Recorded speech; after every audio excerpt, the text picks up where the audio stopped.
Good afternoon, everybody. I'm Charles Shapiro, President of the World Affairs Council of Atlanta. Our program today is Afghanistan's collapse. Our guests are former Kabul DCM and then acting Deputy Assistant Secretary for Afghanistan, Annie Pforzheimer, and Deputy U.S. Ambassador to former Deputy U.S. Ambassador to Afghanistan, Earl Anthony Wayne.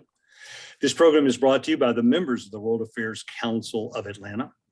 I want to thank our board members who are in the audience today: Bernard Taylor, the chairman of our board; Paige Alexander, the CEO of the Carter Center; Joe Bankoff; Allison Padilla-Goodman from ADL South office; and former board member and former president of Georgia State University, Mark Becker, who was president until about 10 days ago and has just left. Mark, welcome. In addition, I want to welcome Georgia State Senator Kay Kirkpatrick, former U.S. ambassadors Pat Alsop, Lisa Kubisky, Steve McFarland, and Mary Ann Peters. And World Affairs Councils have joined from Vermont to San Diego and Miami to Oregon. I want to give a special tip of the hat to the World Affairs Council of Jacksonville, which has over 100 members in the audience. At about 12:30, we'll take questions from the audience. So please submit them using the Q&A function on the toolbar at the bottom of the Zoom screen. And do me a favor, keep the questions short, and they should be questions, not statements of opinion. Annie Pforzheimer is a non-resident associate with the Center for Strategic and International Studies, CSIS, and is a diplomat in residence at City College of New York. An adjunct professor there. An adjunct professor there. Adjunct professor, very cool. Congratulations. She was the acting Deputy Assistant Secretary of State for Afghanistan until March 2019. And from 2017 to 2018, she was the Deputy Chief of Mission in our embassy in Kabul, Afghanistan. Welcome, Annie. Thank you. Earl Anthony Wayne is Hearst Senior Professorial Lecturer and Distinguished Diplomat in Residence at American University School of Foreign Service. His business card must be gigantic to fit all that on it. He's also a fellow at the Wilson Center for International Scholars in Washington. Tony served 40 years in the U.S. Foreign Service, including as Ambassador to Argentina, Deputy Ambassador in Kabul, Afghanistan, and Ambassador to Mexico. He and a group of former U.S. ambassadors to Afghanistan have been very active in the past month, writing and trying to alert what was coming up. And I want to welcome you, Tony. Thank you very much. It's great to be with you. So let me start by, I think I'm going to ask both of you this. I mean, what are you hearing from your contacts? I mean, thanks to WhatsApp and email, I'm sure you're in touch with contacts and friends who were there at the time. What are you hearing from? What's the latest? Annie, why don't you go first? The very latest is, of course, issues of the evacuation, which are going, the evacuation is going extremely badly. The latest horror story I heard were people who had received notification that their paperwork was complete, had gotten through 4 separate Taliban checkpoints, had moved themselves to the airport gate, and then proceeded to have spent the last 24 hours, and we're talking about entire families of young children, sleeping at the gate with nothing. And honestly, the checkpoints are horrific. We're hearing a lot of other stories of people who don't make it through, or the worst stories that are not things I've heard personally are people whose documents have been taken from them. And the people I know who are not on their way to the airport are in hiding, moving houses from day to day, and otherwise a real atmosphere, mainly calm in the rest of Kabul, but huge uncertainty and very confirmed reports all over the place of the Taliban going house to house looking for former government people. Tony, anything to add to that? I think Annie's covered it very well. There are a number of people who are hiding in their houses or other people's houses, but still have access to social media. So they're frantically emailing and trying to find even how to get on the list, because there are many Afghans who are not on the list so far, some of whom should qualify for the special immigrant visa program, which, as we as we've all read about, has been a very troubled program with a lot of bureaucratic hurdles and a lot of people being bumped off who really should be qualified to be there. And then there is this whole larger group of civil society activists, many of whom are hiding and not sure what to expect. And then finally, there are the former government officials, both from the civilian part of the government and from the military and security services, who worked very, very closely with us. And a number of whom were fighting up until the very end, and often left when the army units around them surrendered, and they were left no other option but to try to get out as quickly as they could. And now many of them are in hiding. And why is this visa process so complicated? I mean, why does it take so long? I mean, and why haven't we been bringing out interpreters, you know, after they serve 2 years of service working? I mean, why have we not been bringing them out for the last 10 years? Yeah, exactly. If I may, go ahead. Go ahead, Annie. I'll come in after you. I have two answers to that. I mean, number one, the idea of the special immigrant visas was for people who were at real risk. And up until this sort of catastrophic last couple of months, that really didn't extend to each and every person who worked for the United States. In fact, many of these people are future leaders. And I hope to God that as long as they're safe, that they someday are able to go back and help lead the country. So we weren't trying to effectuate a brain drain by bringing everybody out. But that said, the visa system had more than, I think, 14 steps, each one of which was subject to delay. And it was a system that prioritized the issue of security in the United States, not the security of the applicant. So there were a lot of checks on people's names and verification of employment. All of these were very time-consuming steps. Should the president waive that? I mean, doesn't the president have the authority to streamline that process? I certainly think this is a time for humanitarian parole, to take in a broader number of people, to get them out, and then do the vetting in a safer third country environment. Of course, you want to check people still coming into the airport. What are their credentials? What do we know of them? But the priority really needs to be to get endangered people out, and then work with our allies, our partners and others. They don't all have to come to the United States. They can go other places, but they need to be alive. And as Annie said, especially among this broader group of Afghans, there are a number of former leaders. And I think it's really important for all of us to remember that the most important investment we made over this last 20 years was in Afghans themselves, in these young Afghans who were educated, in the ones who were willing to eagerly take up our values of democracy and women's rights and a free press. And they are the future leaders of Afghanistan, but they are the real wealth of our 20-year investment, and we need to work hard to preserve them. If you add all the categories of people together that you've mentioned and their families, I mean, what's the universe of people we're talking about that we and the international community, not just us alone, should help bring out of Afghanistan? Annie, please.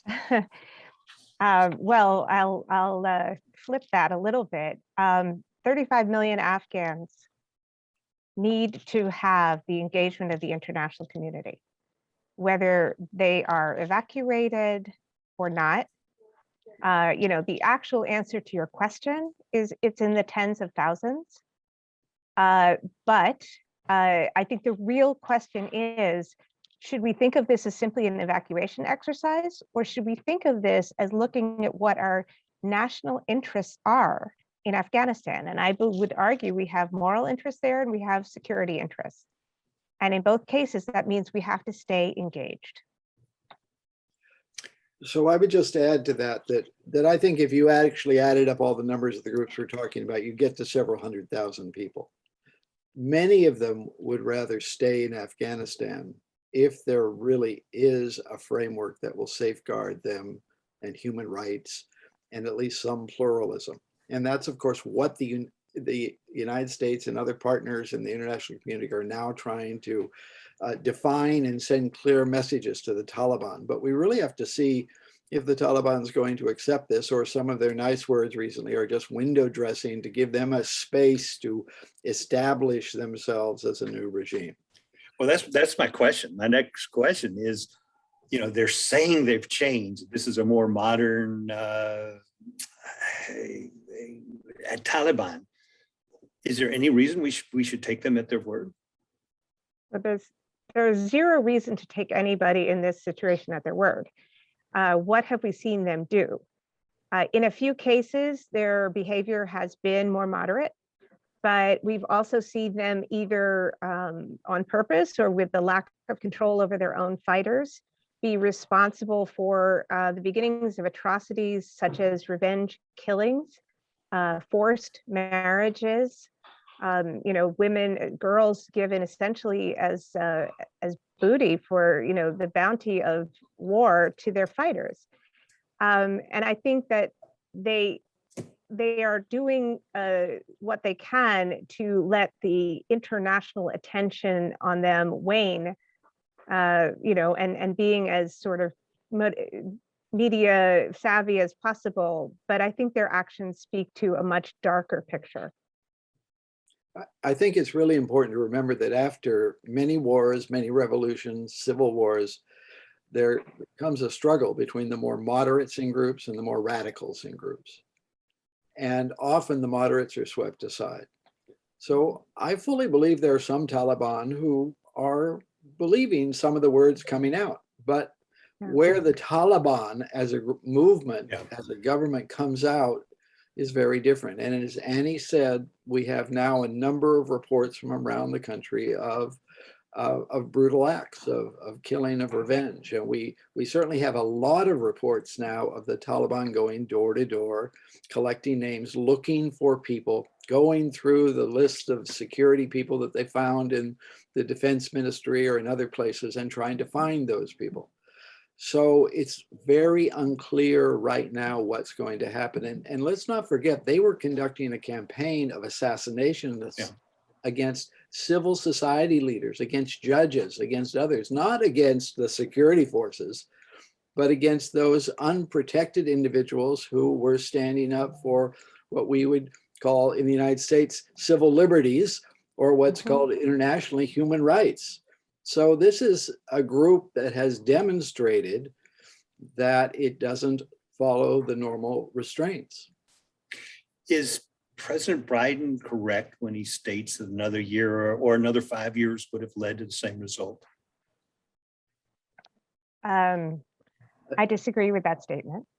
I think that it takes away the concept that, well, what would we have done with that time? And the point was, could we have used that time in order to strengthen the hand of the Afghan government for a better political solution? Almost anybody involved would say a political negotiation was the end state that was the best possible one and the one we were aiming for, and that's what the study group, that Congress asked to advise the president came out with in February was keep some troops on the ground as long as we decide is necessary, not according to some artificial deadline, and do that in order to strengthen the possibility of successful negotiation. Tony, can you talk to a minute about terrorists? Apart from the Taliban, are we going to see a resurgence of terrorist groups based in Afghanistan, but operating internationally, and now with there's a huge bunch of weapons and equipment that the Afghan army has abandoned. So, from Boko Haram to you name it, what's going to be the impact of this? Well, I think you've hit on a very important topic. First, I just advise everybody to take a list of the estimates of the arms that were taken over by the Taliban. Some very sophisticated ones, but they might fall into disuse because of no spare parts. But there's all sorts of other ones that are not that sophisticated. And so there's a real possibility that you could have an arms market emerge in Afghanistan. Secondly, a whole series of studies have pointed out that there are over 10 terrorist groups. There are different specific numbers that have been operating already in Afghanistan. Now, all of them are not allied with the Taliban. ISIS is not allied with the Taliban, and they have actually fought each other. But it's not clear that the Taliban is going to establish control over all parts of the country or be able to control ISIS, which they were unable to do up until now. And then third, we just have the basic relationship between the Taliban and Al-Qaeda.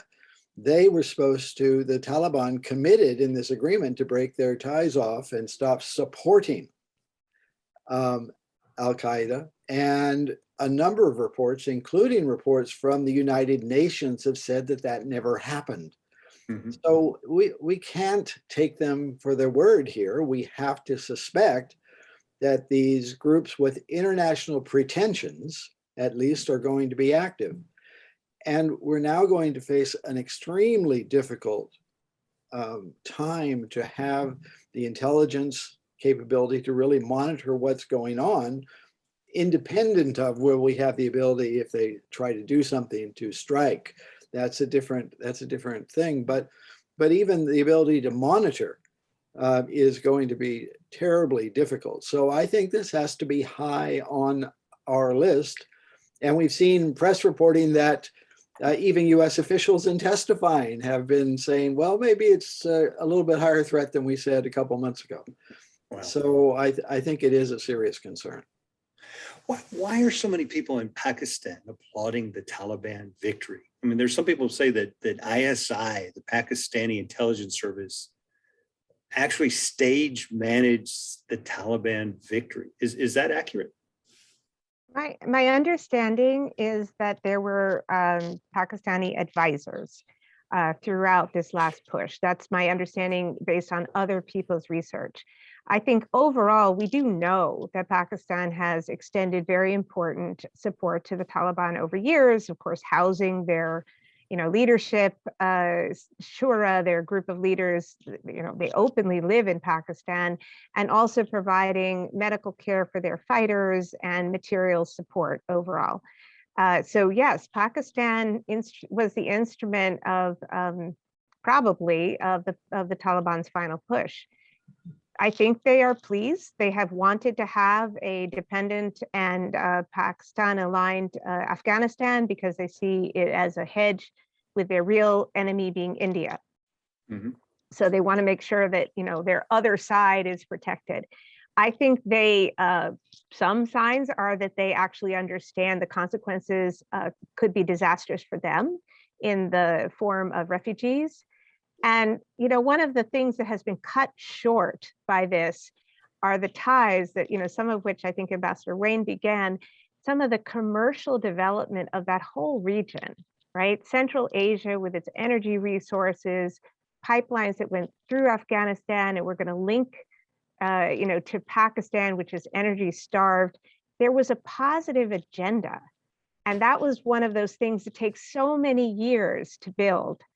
And it was underway. And so Pakistan saw its narrow interest, but they weren't seeing their bigger interest. Tony, the cover of the new issue of The Economist came out today. It says, Biden's debacle, and has a lead editorial excoriating the decision. What happens to our strategic relationships? I mean,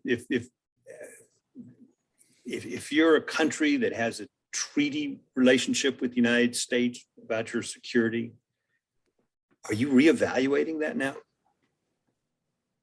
Well, I don't think you're reevaluating the treaty, but you are thinking twice about what the United States is willing and able to do. And if you just look at some of the reporting of the debate in the House of Commons in London 2 days ago, it was so saddening, with people just outraged and very, very angry at what the United States had done. And I think this reflection is going on a lot of places around.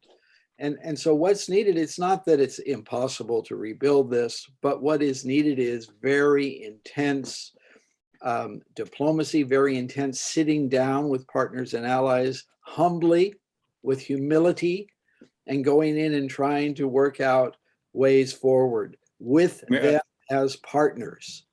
As a nation, we don't do humility very well.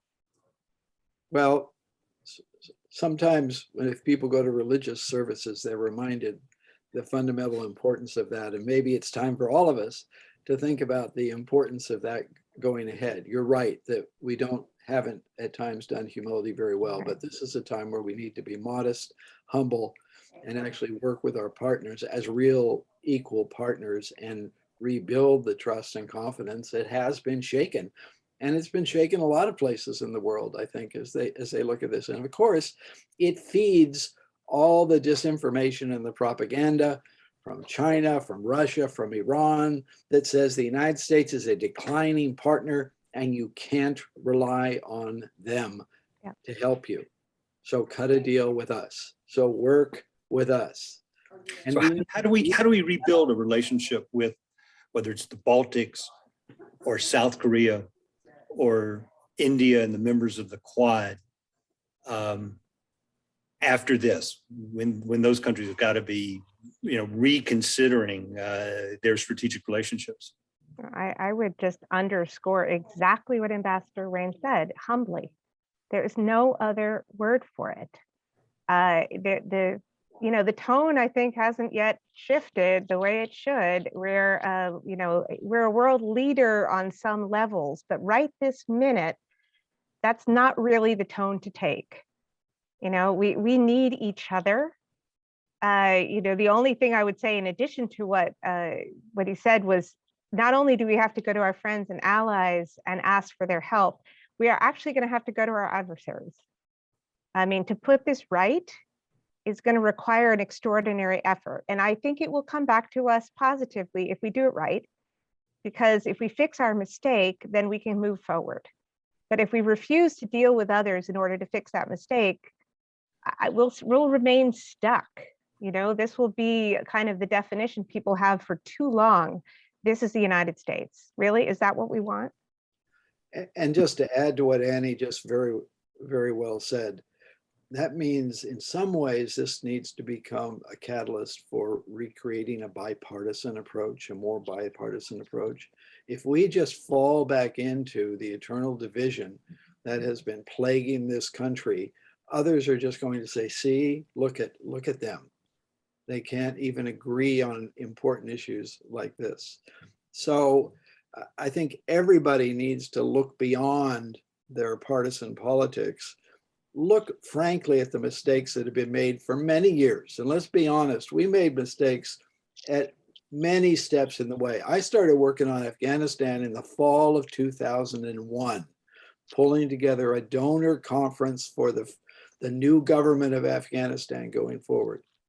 I then went back 2009 through 2011. And since leaving the Foreign Service, I've met regularly with other former ambassadors and other experts trying to think, how can we be supportive here? Plenty of mistakes by all of us.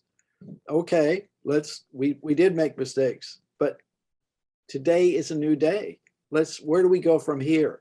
And I think that's really what we have to look at now. And our international credibility is going to depend on how well we do that. I mean, all of us are former State Department officials.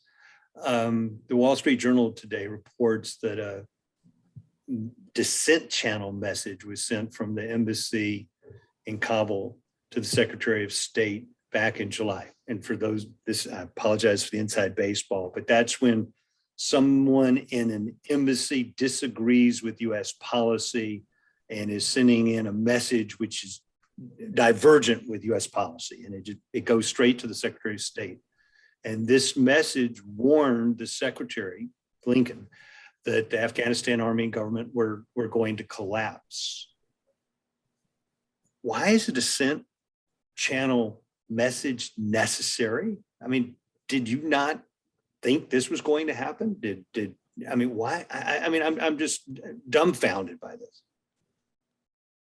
Well, go ahead, please. Oh, go ahead, Annie, if you want. That's fine. All right. So as you know, Ambassador Shapiro, Dissent channel cables are very rare. Right. And with more than one signer, they are very rare. And this reportedly had a number of officers signing it, a large number. So it happens when people feel that they aren't being listened to and a big mistake is being made. And clearly these people on the ground trying to get these visas issued for those who had worked for the US government felt that we just weren't moving fast enough. We weren't doing enough and we were going to get caught short. Maybe they were a little wrong on how long it would take to be caught short, but they were right. They were quite worried. But it's not just them. There are a number of people from the outside who have been writing in various ways, warning that we, for the last 3 years, have been undermining the morale of the Afghan Republic, of its security forces, in the way we were dealing with the Taliban, in the way we were treating the government in Kabul, forcing them to give up 5,000 Taliban prisoners in something we'd negotiated with the Taliban, but not involved them, not consulted them. They tried to resist and we strong-armed them to make them do it. And so many signals were from the United States, this war is unwinnable. And so gradually people lose hope. And then when you take away the key support elements that we've been providing to allow Afghanistan to be fairly effective actually in fighting back, that took away that additional morale. And in that sense, all of these lines about Afghans have not been fighting and dying is just wrong. They've been dying in large numbers over the past several years, and they've been right on the front line. But at the end, they felt abandoned. And I can understand that. I'm saddened. I'm very saddened. And I was surprised by how fast it happened. But a number of my colleagues who know Afghanistan better than I said, the real danger here is we're going to get to a tipping point and everything's going to cascade out of control. And they were right. They didn't know exactly when that happened, but we had a pretty good sense that it could happen soon. Okay, final question for each of you, then we'll go to the questions from the audience. And that is, if Joe Biden calls you up and asks for a piece of advice, what should he do? What's your advice? What's one thing, hopefully you've got two different things, that Joe Biden could do that would help us moving forward, not looking back? My advice, let's see. I mean, I'd like to give him advice on a lot of levels, right? On a sort of operational level is you must get rid of artificial deadlines. Every single one of them has been a trap. There's a new one, which is that we're only going to secure the airport through August 31st. That is a disaster, and that has to go. But on a strategic level, I guess I come back to the fact that, the way he talks about the issue, the narrative is wrong, and it's giving the American people the wrong idea. This is an all or nothing binary choice set of ideas he has put out there. It was either to stay, quote unquote, forever and put our boys on the front line, or do it his way and leave with no conditions. I mean, really. There are a multitude of other options that he could have taken, and he could have prepared people for the fact that this is a complex environment. We are one of many players. Our pulling out doesn't, quote unquote, end the war. There are a lot of other people there. So why not talk to the American people in a way that makes them understand there are a lot of options and there are a lot of complexities. And the US is going to act in its moral and strategic interests, and it's going to take the time it takes. Tony, you get the last word here. Okay, so I would add, one is the operation in Kabul. Make sure that runs well. It does not end early.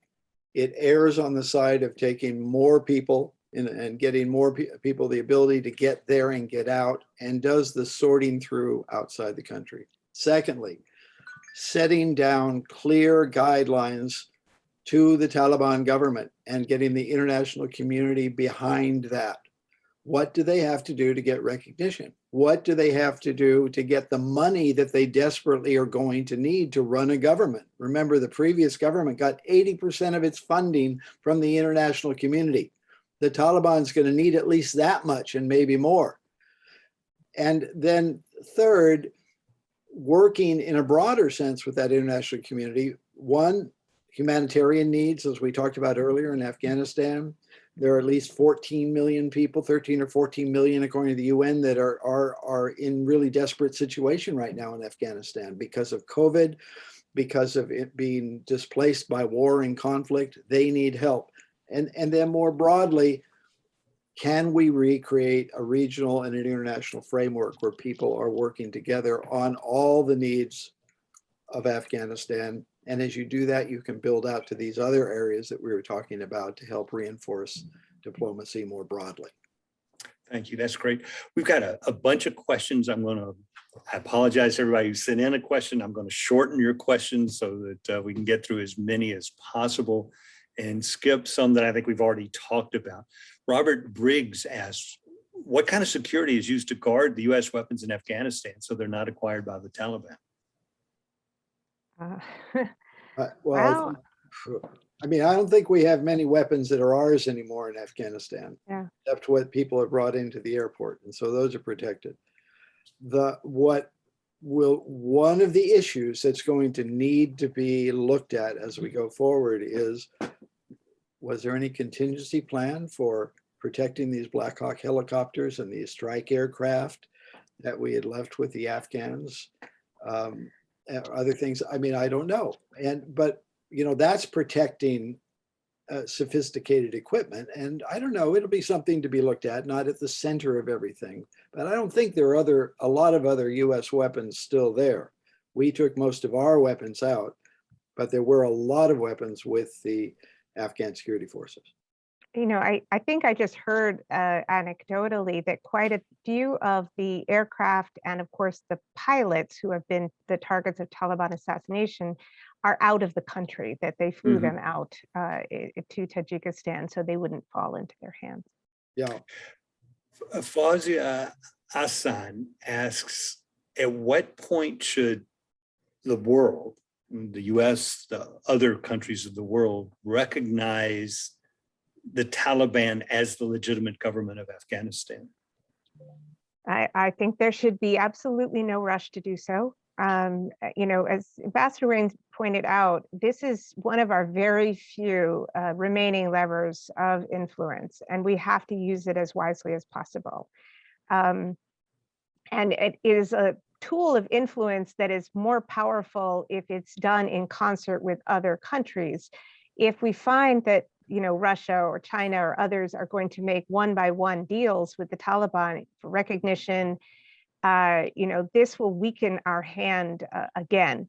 So that's one of the very first urgent orders of business for the administration, is to humbly ask to work together. And I think their G7 meeting next week is going to hopefully not be too late for this, so that no country recognizes the Taliban before there is a commitment to, you know, you could name it, but at least a recognition of by the Taliban of their duties under international human rights treaties that Afghanistan has signed, and some kind of commitment, I would say, to allow international monitoring in the form perhaps of a strengthened UN mission and its capacity to watch the human rights of all those people who will be left behind.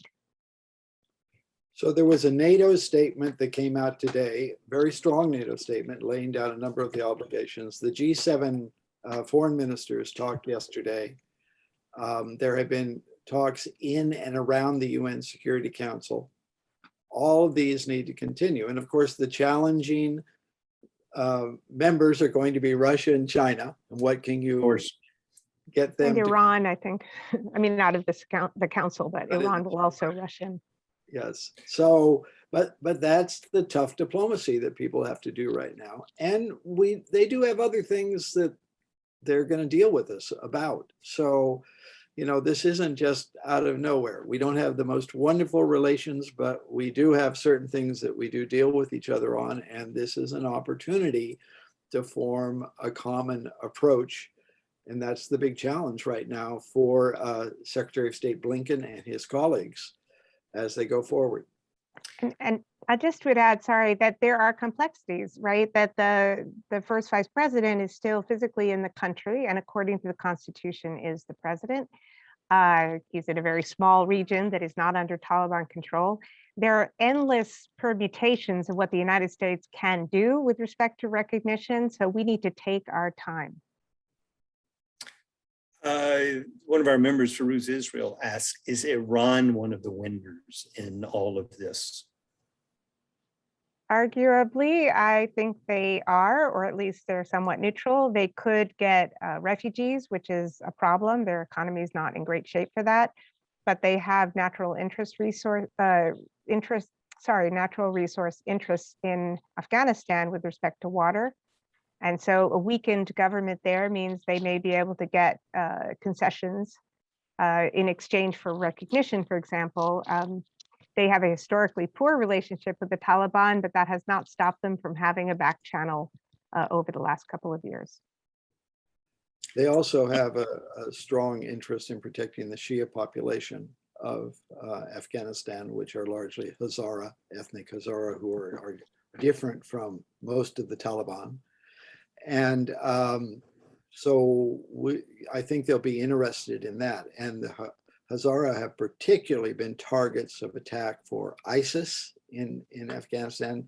That horrendous bombing of a girls' school in Kabul was a school of Hazara young lady about a month and a half ago or 2 months ago. Right. Yeah. And so I think Iran will have an interest in trying to protect their co-religionists here. So it's not clear that they're really a big winner or not. In some levels, I think they would have liked to see us continue to help preserve stability in the country. But they aren't somebody that we can partner with easily, to put it in diplomatic understatement. No kidding. Okay. Sandy Gruskin asks, what about American citizens in Afghanistan? I mean, how many are they? Are they ordinary citizens? Are they official Americans who were working for the U.S. government or contractors for the U.S. government? Who are they, and how many are they, and how do we get them out? There's there's a number of dual nationals, Afghan Americans perhaps who went back to Afghanistan to work. There are Americans affiliated with nonprofits. There are not a lot of sort of unaffiliated Americans, and I don't know the exact numbers.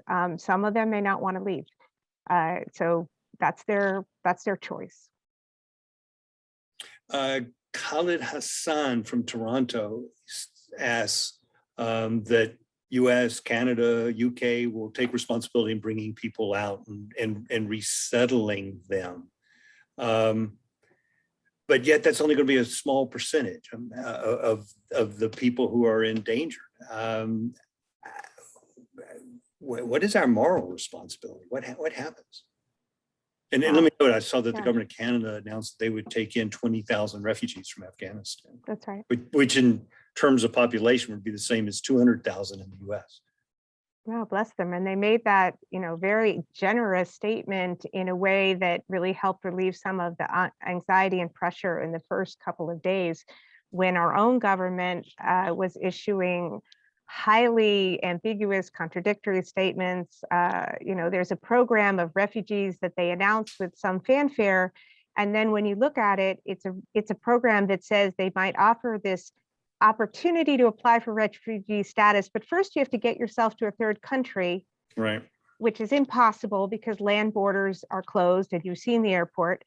And then you have to live in that third country on your own for up to a year while your application is reviewed. And we all know how speedy that is.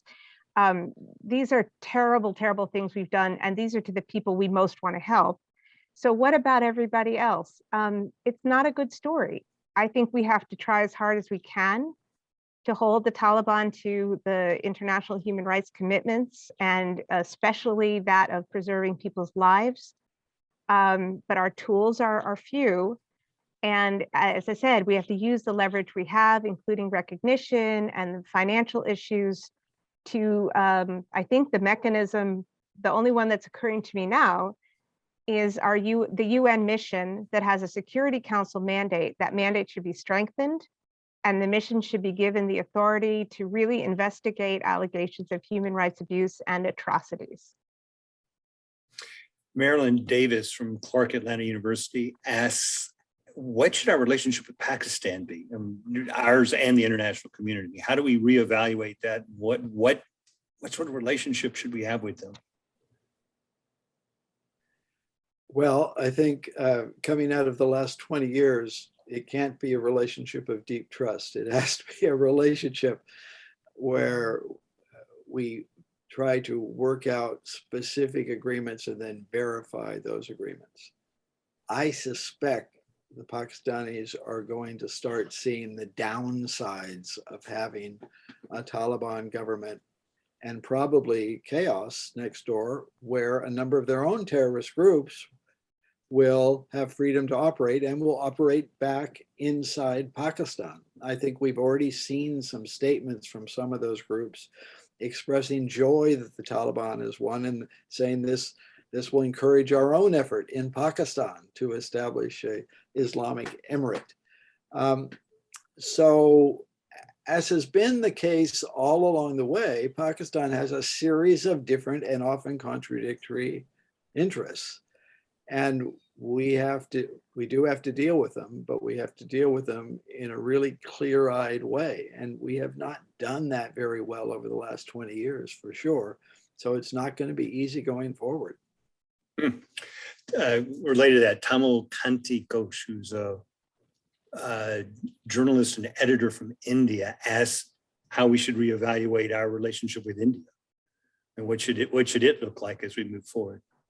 Well, I don't think it needs sort of, a great reevaluation in light of what's happened. I think India has been trying to play a positive role. And, there's always been a boundary to that role because of Pakistan. They've been suspicious of any kind of Indian influence within Afghanistan. And none of us wanted that to become counterproductive, that India's friendship would end up costing the Afghans more than it gave. But I think they should continue to be a leader on this. They, I think, are also, they've been a little bit less generous on refugee issues, but now they are changing their visa policy to let more people out. A lot of Afghans would really like to end up in India for the time being to be safe. I think they should also be a leader at the United Nations. They're on the Security Council. They have chaired meetings on Afghanistan, and they should be using all of their political pull with countries around the world to say, this is serious, this matters. We need a united international voice. Michael Mudler asks about Afghanistan money in US banks. What happens to all that? Haven't we frozen that? Yes. What's going on with that? Well, it has been frozen. All the official Afghan money, a lot of which was kept in the United States at the Federal Reserve, has been frozen. We've also worked with the IMF to freeze any disbursements coming out of the IMF going forward. And that is very important. It's very important leverage. I had the pleasure of helping to negotiate the release of Afghan government reserves in 2002 that had been frozen under the Taliban and held there and handed over to the new government. There's no need to rush on this until we have assurance, until we've decided how we're going to recognize, if we're going to recognize a new government, what it looks like and what kind of assurances we have that they are going to meet their basic international commitments, especially regarding the treatment of their own citizens. And I think we have to work with others around the world to make sure they do the same thing. Now, most of the Afghan money was in the United States, but there may be some that was elsewhere. And I think it's important to remember at this point that there are still UN sanctions on the Taliban. And those sanctions need to be kept in place. Some of them were suspended so people could travel to go to the Doha talks. Maybe it's time to unsuspend them. Maybe it's time to have a serious discussion about should additional sanctions be added on, especially if you don't get good assurances from this government.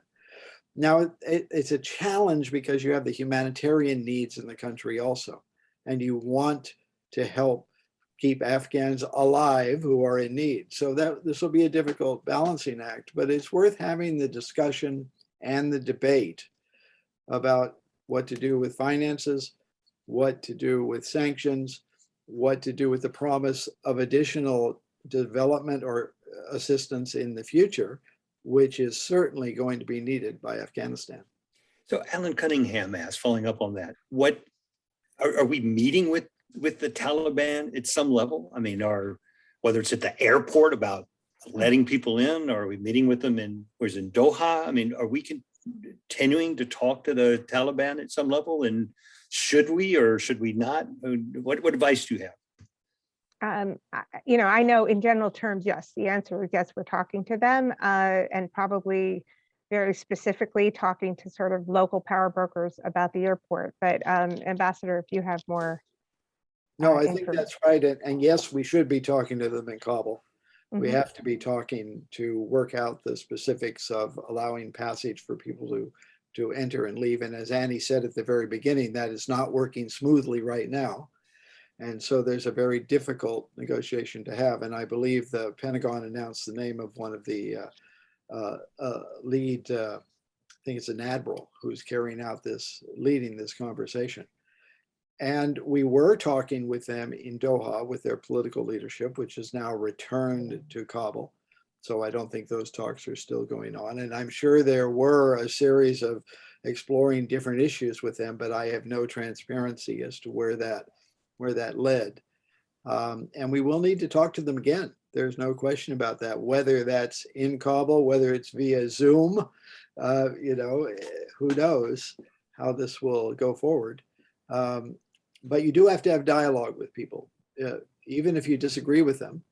Particularly with your adversaries, it's important. Well, it is. It's very important.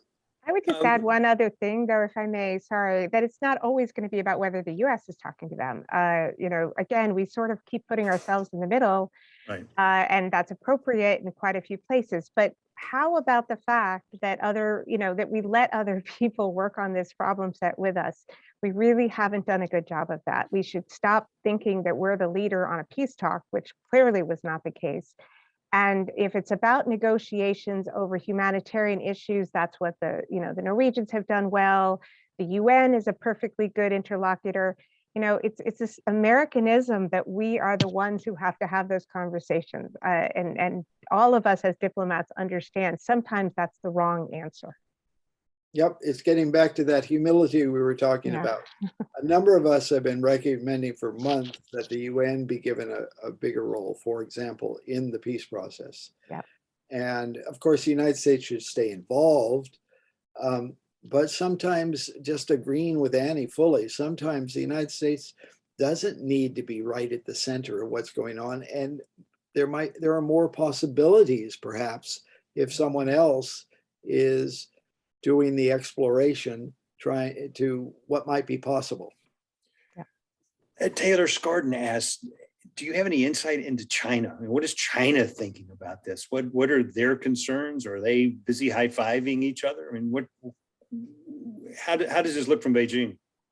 Whatever the Chinese cultural equivalent of high-fiving. Yeah.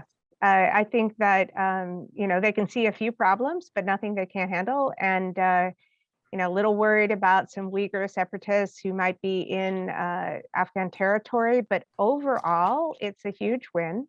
The United States is going to, potentially retreat from the world stage. The US public will ask, its government not to engage as much.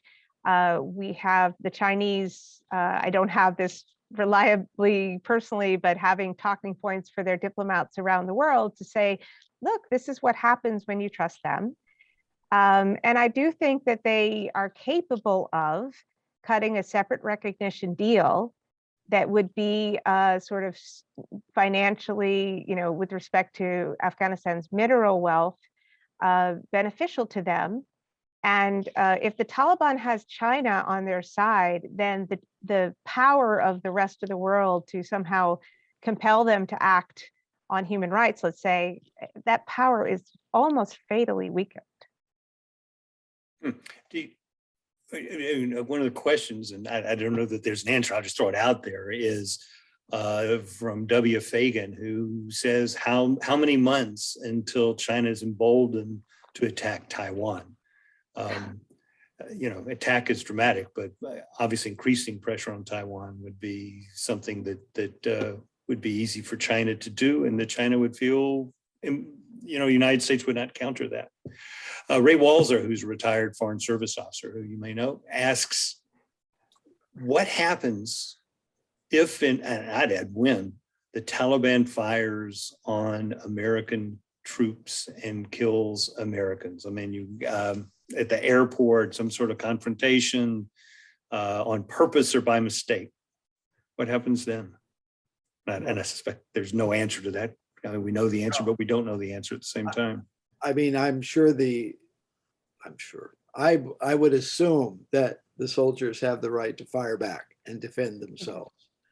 And I assume there would immediately be an effort to contain whatever conflict, whatever the firing was, whatever brought it out, because the overall goal is to get as many people out as possible. Yeah. But Ray's exactly right that we are, in a sense, prisoner to the unexpected and to the unplanned. And that's what happens when you get into situations like this. And I salute all the people on our soldiers and our civilians who are there at the airport trying to do their very best, and those from other countries. And we've seen several reports about the French, for example, sending a mission out into the city to rescue people, and heard that others have done that too. I salute everybody who's trying to do the right thing to rescue and save those who are dear to them. But the situation is just fraught with risk. Oh, no kidding.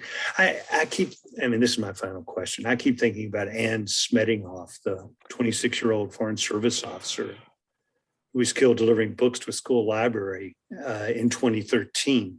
Yeah. And what should our message be to the families of those who lost their lives in Afghanistan, like Anne Smedingoff, or the almost 2,500 American service members killed in Afghanistan? And that's not talking about the NATO troops who were killed, and the Afghans who were killed, and the American contractors killed. What do we tell those people now? I find this to be a really hard question because it's a hard moment. I believe that a great deal of good was part of our mission there, because, the clear-eyed mission, right, was about counterterrorism. But if you just say that, you're not giving enough, understanding to what that means. It means that we needed to establish a stable Afghanistan that we could gradually withdraw our forces from, where it wouldn't turn back to the same situation we had gone into, that we didn't want to come back. So to build a stable Afghanistan had enormous ramifications, and that's where people like Anne and the work of, the cultural and educational exchanges, the wealth that has been created, as Ambassador Wayne said, of the Afghan people. It's impossible to measure this, but in the end, I'm going to have faith that what has been constructed is invisible to the eye, but it's a group of people who have their own agency, their own decision making, their own vision of what they want. And if they just have a little bit of outside support, they're going to make their wishes known. And eventually the Taliban, they may want to revert to the 90s. I just don't see it being possible without them being as brutal as any regime has ever been. So I hope the negotiation up ahead is between this new generation, right, that says, no, there's another way, and the Taliban realizing that they simply, are not people who are going to kill every single young person who carries a flag and protests. Sorry, Sorry, Ambassador Wayne. That's all right. No, I mean, I think that's exactly right. I mean, Yeah. I have for a number of years wished that we could already have turned power over to this new generation in Afghanistan and not had the old warlords still uh, exercising so much power, because it was inspiring to see these young people, young men and women Mhm. who were very smart, had gotten Western educations and things, but were still quite Afghan, but saw a democratic future for their country. They were ready to start running the country, Yeah, but they it were. just wasn't in the cards for them to get that leadership at this point. So that's what we need to preserve. That's the future of Afghanistan. That's the future of stability in a sustainable, peaceful Afghanistan in the future. And Afghanistan has changed tremendously over the last 20 years.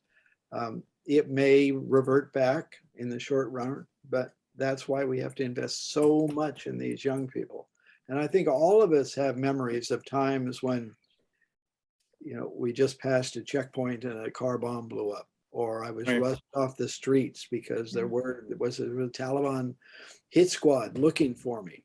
And, we all had that. And we honor very much those who very sadly gave their lives in doing this. But the real way to honor them is now to preserve this investment in these Afghans who are dedicated to a different future for their country. Beautiful. That's well said. Do either of you, both of you, have an organization you could recommend if people want to make a donation to help people who are being resettled in the United States? Um, I think HIAS, HIAS, does a very good job with the refugee resettlement, but any one of a number, Lutheran World Services.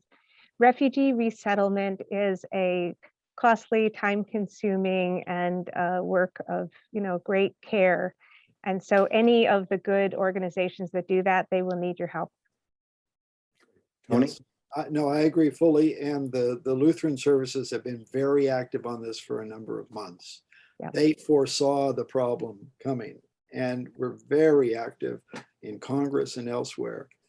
So I'm sure they'll be dedicated. And of course, the International Rescue Committee Yes. and others in country Yeah. have a proven track record of dealing even in the most difficult situations around the world. Thanks. That's great. Let me urge the audience to please help out here. I also want to urge you to join and support your local World Affairs Council. If you don't have one near you, we'd be delighted to have you join the World Affairs Council of Atlanta. We've got a very economical digital membership for folks who don't live in Georgia. We're going to post a video of this conversation. Usually it takes about an hour. We'll put it up on YouTube this afternoon. We'll send it to everybody who is registered. We'll send a link. Please share the link with your friends. We have a second program on Afghanistan this coming Tuesday at 6 p.m. Eastern Time, Afghanistan in Context, with Dr. Carrie Lee, Chair of the Department of National Security and Strategy at the U.S. Army War College, and John Keene, Chief Operating Officer of the City of Atlanta, who was a former U.S. Army captain with the 173rd Airborne Brigade, who deployed twice to Afghanistan, where he led platoon and company size elements in combat. Please join us. But this is going to be a smaller audience, members only program, so the audience can ask questions directly to the two guests. Then on Thursday of this coming week, we're going to have a flash briefing on Haiti. We're putting it together now. I want to thank Trina Madara from the World Affairs Council in Jacksonville, who did so much to promote this program. Valerie Lopez DeFrank, the producer of the show. Laura Brower, our social media and marketing guru, and Rennie, executive producer. I want to welcome our new intern, Riti Mukta Sarangi, and Anna Petrova, our new graduate assistant. And above all, I want to thank Annie Pforzheimer and Tony Wayne. Thank you so much, both of you, for accepting the invitation so quickly when I invited you, and for speaking so frankly and freely and sharing your views with us. And this has been really a tremendous hour together. So because of who was doing the asking, that meant a lot. Thank you so much for inviting me. Yes, Charles, thank you very much. And thanks for doing this and helping keeping a big chunk of the country well informed on Yeah. international affairs. It's so important. Thank you both. And everybody have a good afternoon. Thanks. Thank you. Bye-bye.